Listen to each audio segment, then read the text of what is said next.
El otro día estaba trabajando desde el caballete cuando de repente...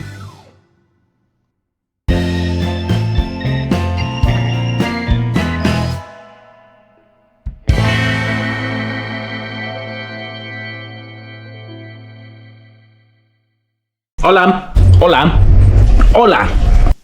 ¿Cómo están? Bienvenidos acá al estudio, a Desde el Caballete, el canal donde aprendemos de arte. Y como ya les había mencionado Hernán, ya saben, si vieron el video del miércoles, ya saben de quién voy a hablar hoy.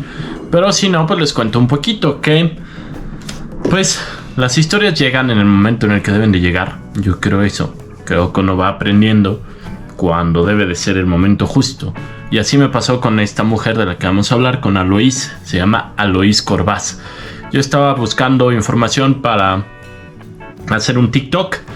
Y de repente, bueno, para hacer varios TikToks. Y de repente me encontré con todo el chisme de Mar de Regil, que si son aquí de la Ciudad de México, pues sabrán que se hizo como un revuelo por sus obras. Y bla, bla, bla, bla, bla, lo que les platiqué en el video pasado.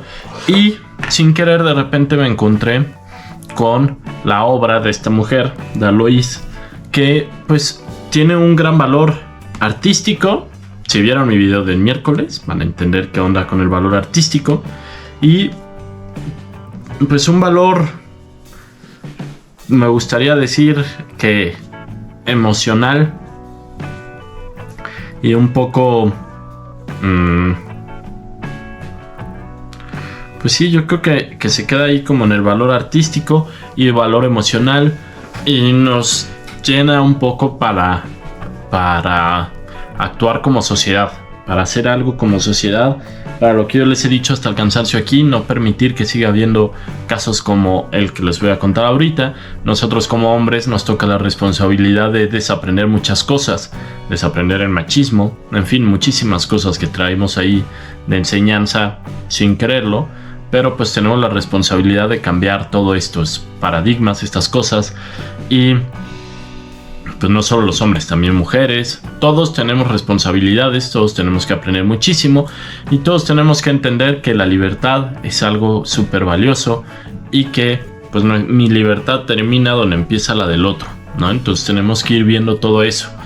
Y pues ya, empecemos ahora sí con Aloís Corbás. Imagínense que nace en el siglo pasado, a finales del siglo pasado, en 1886, en Suiza. Muy conservador el asunto, toda Europa. Y son una niña que es muy inquieta, muy juguetona, muy todo. Y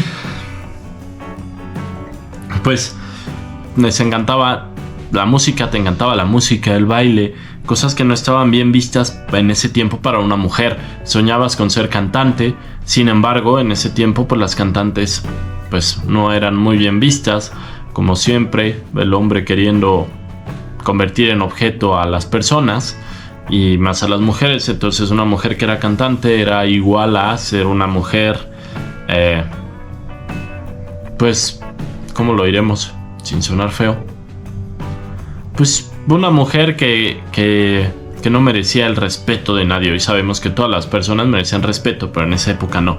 Entonces la pobre de Aloís le toca todo esto. Aloís nace en 1886 en Lausana, en Suiza. Era suiza. Y pues como les comenté, ella era súper inquieta, muy muy inquieta. Le gustaba mucho andar de arriba para abajo. Y de repente cuando fue adolescente empezó a quererse meter al canto. Entonces se metió al coro de la iglesia. Y ahí pues se metió justo. Después aprendí yo a cantar. Dicen que era muy buena, cantaba, tenía una voz muy bonita. Y en la iglesia ocurrió algo que el siguiente Hernán les va a contar. Como les dijo el Hernán anterior, Aloís se hizo buenísima con el canto y empezó a desarrollar mucho su lado artístico, lo cual está padrísimo. Imagínense si nosotros como niños nos hubieran dejado ser así. Pues wow. O sea, ahorita hay mucha polémica por los libros de texto que están haciendo que los niños, no sé qué, pues nada más están tratando a los niños como lo que son. Y están permitiendo que los niños vivan su infancia feliz. Lo mismo hubiera pasado con Aloís. Pero bueno, ella empieza a tomar clases de canto y también empieza a explorar todo este lado artístico, empieza a meterse de lleno en el dibujo y encuentra que también le gusta muchísimo en el dibujo. A los 18 años, en contra de todo lo que le decía la sociedad, sus papás, todo, a los 18 años ella ya trabajaba para mantenerse, era una sastra, un sastre pero en mujer, o costurera como se les dice acá, pero se me hace muy chafa porque pues es como sastre y costurera, pues no están al mismo nivel. Entonces digámosle sastra, era una sastra y en sus ratos libres dibujaba. Entonces se metió a un concurso y presentó un dibujo de un jarrón egipcio. No lo tengo, no sé si alguien lo tenga, no creo, pero bueno, presentó un jarrón egipcio y dicen que estaba increíble el dibujo y ¡pum!, que gana el primer premio al concurso, en el concurso en Suiza. Entonces empieza a haber como cierto reconocimiento hacia Alois. Empiezan a decir, oye, ella pinta muy bien, pero como les dije hace rato, algo pasó en la iglesia. En la iglesia, en el coro, estaba muy feliz, cante que cante, canto, soy feliz cantando, y de repente...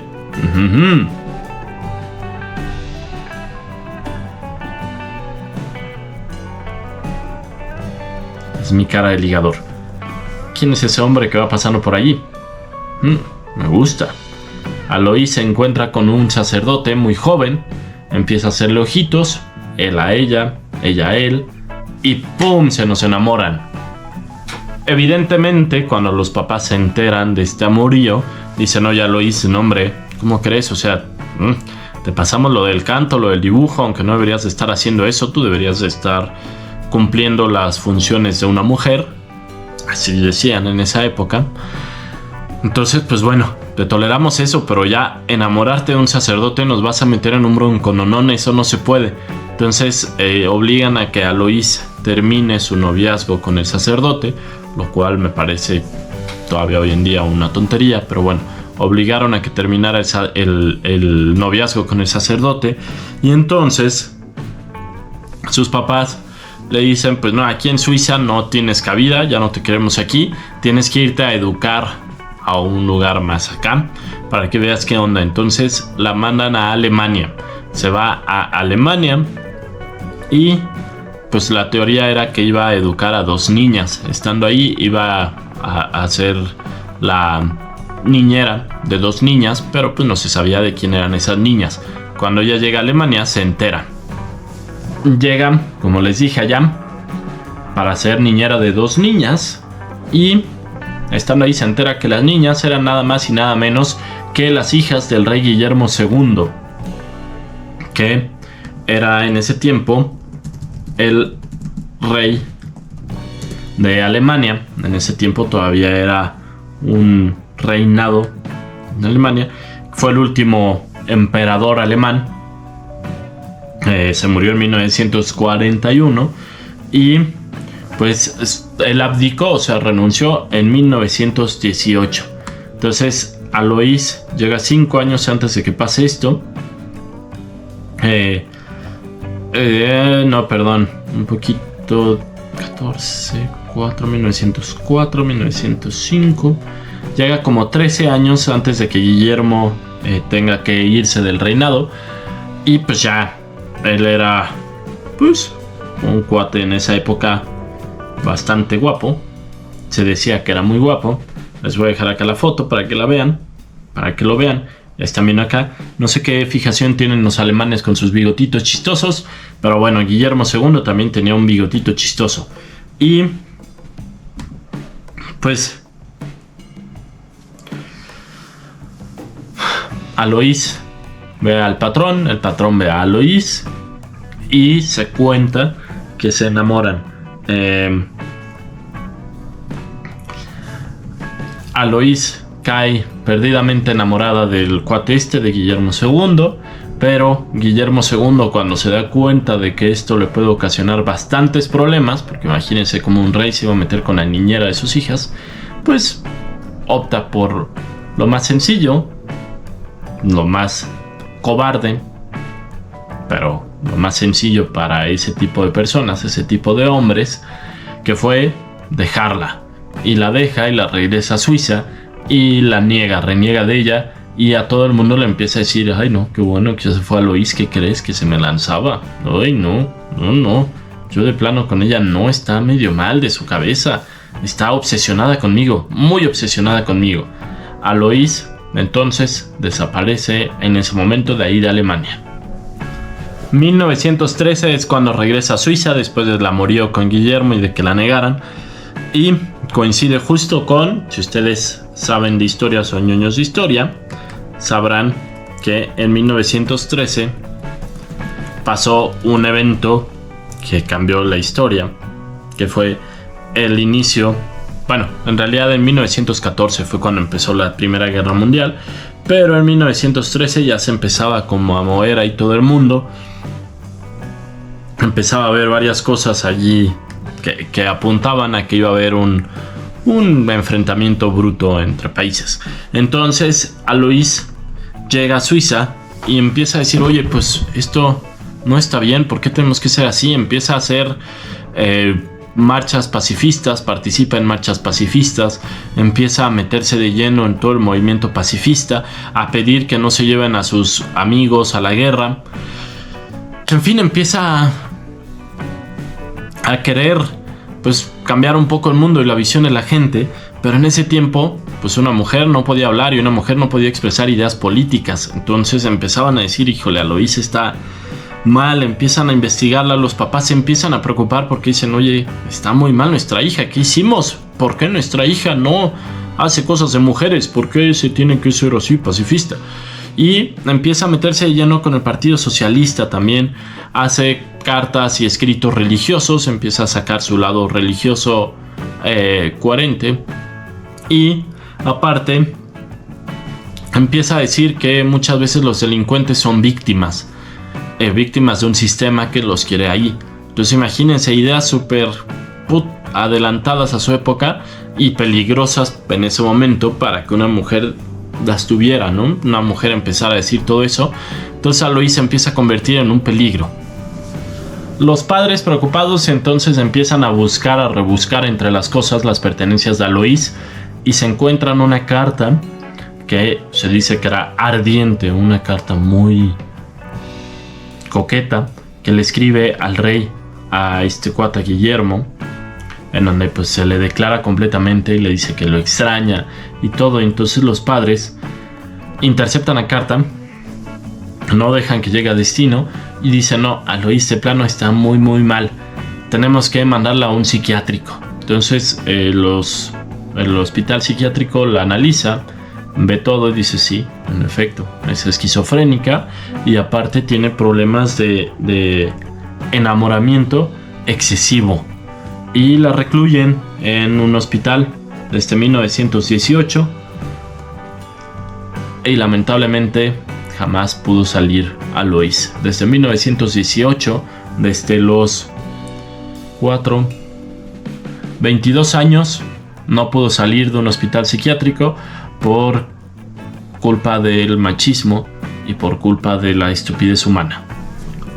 Entrando en el hospital, empieza a írsele cada vez más la cordura, sus momentos de lucidez empiezan a ser muy pocos y empieza ella a hablar solita, a decir frases incompletas, a estar como en su mundo. Pues imagínense, a los 22 años te cortan las alas completamente, te meten a una cárcel, porque eso era, y una cárcel en donde trataban de una manera inhumana a las personas, ¿no? Entonces le empiezan a arrancar su vida y su cordura, y empieza, les digo, a hablar para sí y consigo misma, y no le queda de otra más que recurrir al dibujo, pero recurre de manera pues con miedo, porque pues eso era lo que hacía antes. Entonces empieza a dibujar a escondidas, nadie sabe qué onda. En una carta describe que cojo el papel de la basura para garabatear, escribo en secreto y a toda prisa. O sea, hacía los dibujos rapidísimo, le daba miedo que le dijeran algo por andar haciendo dibujos y ella no quería sufrir más. Entonces, pues empieza a surgir la Aloís artista y empieza a irse pues un poco la Aloís humana, de alguna manera. O sea, No estoy diciendo que no sean humanos los que están con algún problema psiquiátrico, pero a ella le empiezan a quitar toda la cordura, toda la cordura, lo que la convertía en Aloís, se empieza a escapar y empieza a ser Aloís a través del arte, de la pintura. En la clínica comparte cuarto, celda, con una compañera, que no se sabe su nombre, pero ella la identificaba como princesa. Eran las únicas palabras que empezaba a pronunciar, les decía princesa, y a las enfermeras que la lograban atender les decía Madonna y ángeles.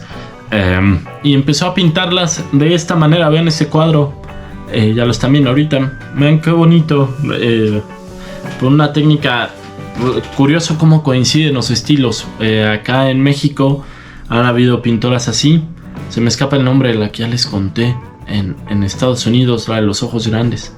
Bueno, Carmen Mondragón también, Nahui Olin, hacía pinturas así como esta que están viendo, con los ojos grandes, los rasgos muy afilados, y ella empieza a pintar así a la Madonna y a ángeles, sus cuidadoras, sus enfermeras, a manera de agradecimiento. Las transformaba en grandes princesas, en grandes hadas, porque para eso eran para ella unas personas que la cuidaban y merecían toda su gratitud. En sus momentos de lucidez, Aloís se acuerda de cuando era sastra y empieza a arreglar y a confeccionar las ropas de sus amigas, de las personas que están ahí, y eso hace que pues obtenga algunos favores, y entre ellos es que le empiezan a dar papel. Le dicen, bueno, si te gusta dibujar, te damos papel, te damos tus pinturas. Le empiezan a conseguir todo esto para que ella pueda empezar a expresarse mucho más y ya no tenga este temor que la retenía, ¿no? Se empieza a dar cuenta ella de que en realidad no hay por qué temer, más bien hay que empezar a expresar lo que uno siente, y de alguna manera uno sana haciendo esto. Y entonces hace pinturas como esta, que ya están viendo acá, que son, vean, unas mujeres también, una mujer pues no sé, con muchas curvas, y si se fijan se ven los dobleces entre el papel, porque lo que hacía es que ella juntaba los papeles, los pegaba y hacía sus lienzos enormes. Estas se llaman Napoleón III en Cherburgo, así le puso al cuadro, al gran lienzo. Y pues sus trabajos, para que se imaginen cómo era su capacidad artística, podían llegar a ser de hasta 10 metros de largo. O sea, juntaba muchísimos papeles y podía cubrir todas las paredes con sus papeles, y se ponía ahí a pintar y dibujar, y le servía de catarsis, le servía de terapia. A veces los pigmentos, los colores que le llevaban no le servían, no, pues sí, no le servían para el fin que ella quería, y entonces empezó a darse cuenta de que podía utilizar pétalos de flores para obtener pigmentos, jugos de rosas silvestres, ponía sus rosas a hervir y de ahí sacaba, hojas verdes aplastadas, el jugo de limón, de naranja, pasta de dientes, y todo eso lo utilizaba para pintar, para dibujar. Les ponía hilos a sus pinturas, le ponía sedas. Por ejemplo, miren, les voy a enseñar una que se ve muy claro. Denme un segundito, nada más déjenme encontrarla.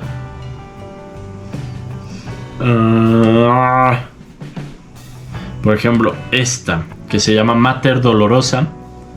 Vean la imagen, díganme ustedes si no ven tal cual el dolor que ella sentía a través del cuadro, ¿no?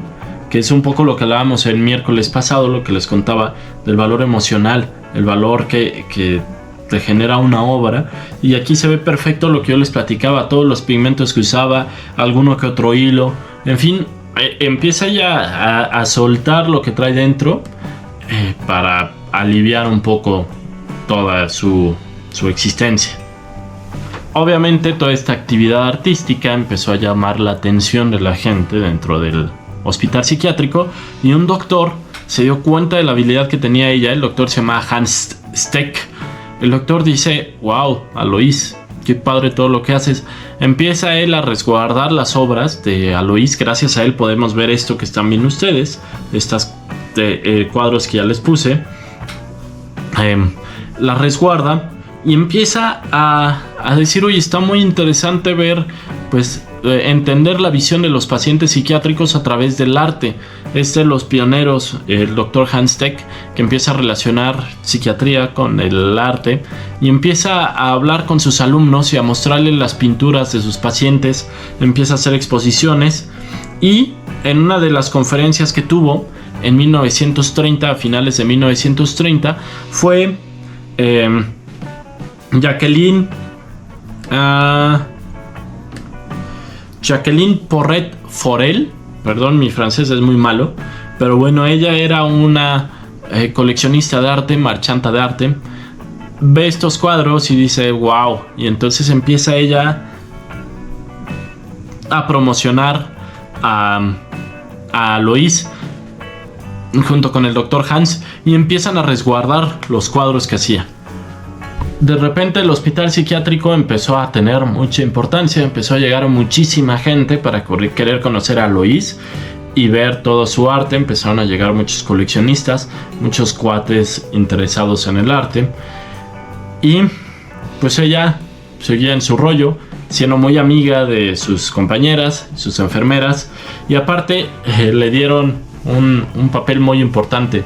Le dieron el papel de ser la encargada de todas las celebraciones, y entonces ella se encargaba de toda la decoración, y de repente cantaba ópera también ahí, porque como les dije, ella era fanática de Händel y de varios, entonces había muchas cosas de ópera.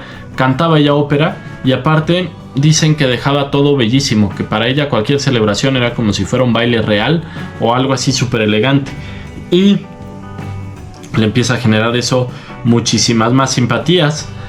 Y sin embargo, pues eso era en sus momentitos de lucidez. En los momentos en que no tenía lucidez, pues sigue pintando muchas cosas. Por ejemplo, este otro cuadro que les voy a enseñar en este momento. Vean qué interesante esta mujer, este desnudo. Ahorita les digo el nombre, denme un segundito. Ya saben que esto es casi en vivo, entre amigos, se me va la onda de repente. Este se llama Papel de Estudiante y fue hecho, se cree que en 1941, 1940. Es un desnudo en el cual se ve una mujer muy sensual también sirviendo agua, en fin, y sus escritos. Y acostumbraba a escribir dentro de sus cuadros.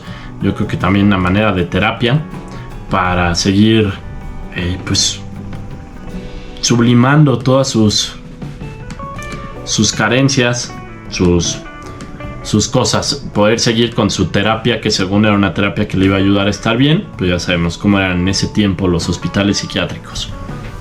Alois era cultísima, era muy muy culta, entonces muchos de sus cuadros eran dedicados a María Luisa, a Napoleón, a Josefina, a Cleopatra, a Tutankamón, en fin, personajes históricos que ella conocía de pe a pa, y lo representaba en sus pinturas, como la que les enseñé hace rato de Napoleón. Su éxito la empezó, como les digo, a catapultar. Llegaba muchísima gente al hospital psiquiátrico y logró que toda su obra fuera expuesta en el Museo de Bellas Artes de Lausanne, allá en Suiza, Lausanne, su ciudad natal, en 1963. Dicen que la muestra dejó a la gente impactada, súper sacada de onda. Recibió muchas críticas, no se salvaba. Decían que se notaba que era una mujer loca, psicótica, que bla bla bla, que no debería estar pintando, bla, bla, ya saben, machismo a todo lo que da. Sin embargo, muchísimas personas quedaron impactados con todo lo que vieron y buscaron la manera de comprar la obra de Alois. Quisieron comprar sus cuadros.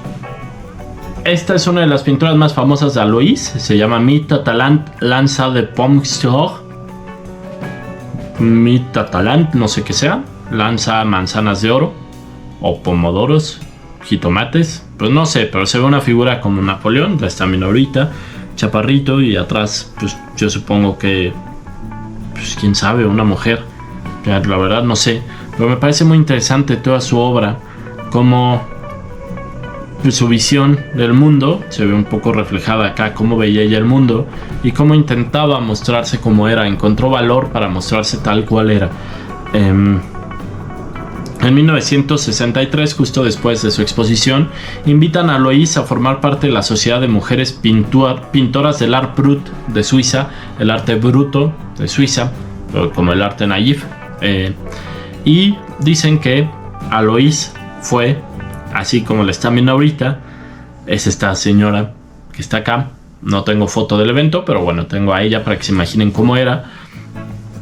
Y dicen que fue convertida en una princesa, que se fue súper ataviada, súper bonita, súper wow, y que ella decía que era una princesa que estaba despertando de su sueño.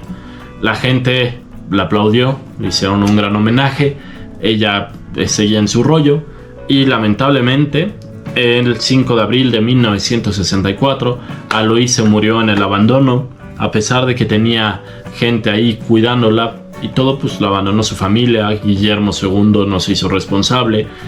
El sacerdote también ya no se supo de él.